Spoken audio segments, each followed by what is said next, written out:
Hi, I'm Vivana, and I'll be presenting a paper titled Brain Activity and Visual Imagery in Schizophrenia Patients with Hallucinations During Verbal Memory Tasks. This study examines how brain activity during visual mental imagery differs in schizophrenia patients with and without visual hallucinations during verbal memory tasks. Schizophrenia is a complex mental health disorder that often includes both auditory and visual hallucinations. While auditory hallucinations are more commonly studied, the mechanisms behind visual hallucinations remain less clear. This study addresses a critical gap, understanding how brain activity differs in patients with visual hallucinations when they engage in visual mental imagery. Identifying these differences could help develop better treatments. The research question is, how does brain activity during visual mental imagery differ between schizophrenia patients with visual hallucinations compared to those without during verbal memory tasks? Research shows that both mental imagery and hallucinations activate similar brain regions, especially in the visual processing areas like the occipital lobe and the temporal lobe. Previous studies suggest that hallucinations may be an exaggerated form of mental imagery, but these studies haven't focused on voluntary mental imagery in tasks such as recalling pictures from verbal prompts.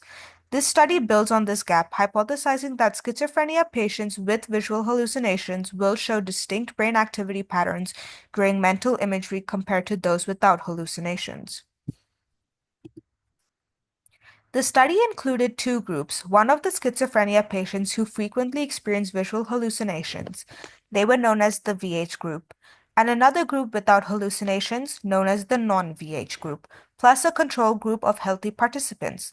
Participants were given verbal memory tasks where they were asked to remember words and imagine the corresponding images. For example, imagining a picture of a cat when given the word cat. Brain activity was recorded using functional magnetic resonance imaging, or fMRI, focusing on key areas like the occipital cortex and the parahippocampal gyrus, which are involved in visual processing and associative memory. The results were clear. Patients in the VH group showed significantly increased brain activity in visual processing areas, particularly in the occipital and temporal regions during mental imagery tasks. This hyperactivity suggests that patients with visual hallucinations overengage the visual cortex, even in tasks that require mental imagery, which could explain why they are prone to hallucinations. The non-VH group and control group exhibited much less activity in these regions, suggesting that schizophrenia patients without hallucinations process visual mental imagery in a manner closer to that of healthy individuals. The difference in brain activity between groups was statistically significant, confirming the hypothesis that heightened visual activity during mental imagery is linked to hallucination-prone individuals. So, what do these results mean? The increased activity in the visual areas of the brain in the VH group supports the theory that visual hallucinations may arise from internally generated images being mistaken for real external stimuli. Essentially, patients with visual hallucinations might be misinterpreting their mental images as real. This aligns with existing theories suggesting that hallucinations result from a failure to distinguish between internally generated sensory experiences and external reality.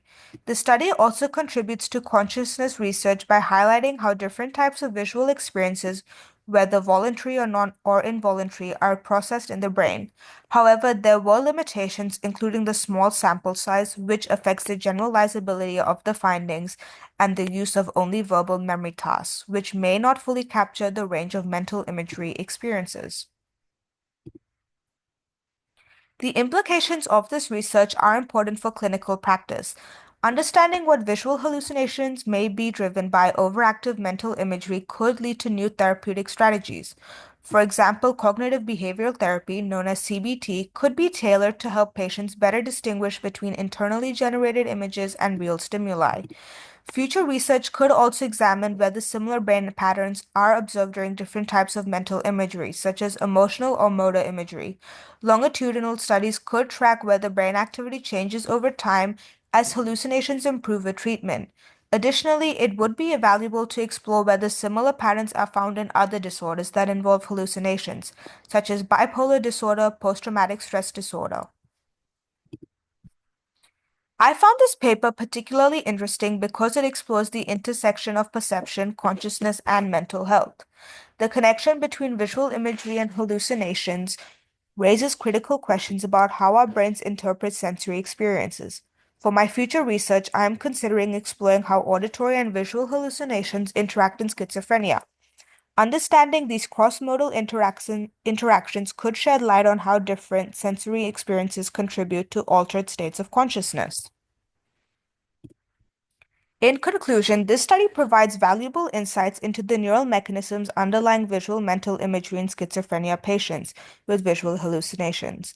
The findings suggest that these patients show heightened activity in visual processing areas during mental imagery tasks, which may contribute to their hallucinations.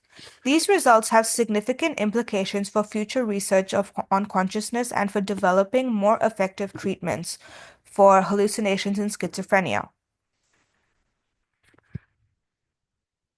I now open the floor for any questions. Thank you so much for your attention, and I look forward to any questions you may have.